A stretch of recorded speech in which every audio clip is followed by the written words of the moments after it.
Spark international സിംബോസിയത്തിന് കൊല്ലം അമൃതപുരി ക്യാമ്പസിൽ തുടക്കമായി. Amrita school of biotechnology, IIT Kanpur, Melbourne സർവകലാശാല എന്നിവയുടെ സഹകരണത്തോടെയാണ് സിംബോസിയം സംഘടിപ്പിച്ചിരിക്കുന്നത്.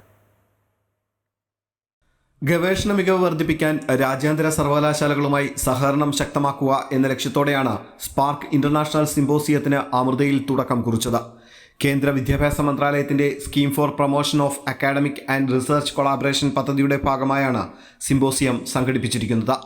3 ദിവസങ്ങളിലായി നടക്കുന്ന സിംബോസിയത്തിന്റെ ഉദ്ഘാടനം വിശിഷ്ടാതിഥികൾ ചേർന്ന് നിർവഹിച്ചു. ചടങ്ങിൽ അമൃത വിശ്വവിദ്യാപീഠം പ്രസിഡന്റ് സ്വാമി അമൃത സ്വരൂപാനന്ദപുരി അനുഗ്രഹ പ്രഭാഷണം നടത്തി. ഖരഗ്പൂർ IIT കെമിക്കൽ എഞ്ചിനീയറിംഗ് വിഭാഗം പ്രൊഫസറും സ്പാർക്ക് നാഷണൽ കോർഡിനേറ്ററുമായ doctor Rabibrata Mukherjee, IIT Kanpur chemistry വിഭാഗം professor doctor Sandeep Varma, Melbourne സർവകലാശാലയിലെ മൈക്രോബയോളജി ആൻഡ് ഇമ്മ്യൂണോളജി വിഭാഗം പ്രൊഫസർ ഡോക്ടർ റിച്ചാർഡ് സ്ട്രഗ്നൽ എന്നിവർ വിശിഷ്ടാതിഥികളായിരുന്നു.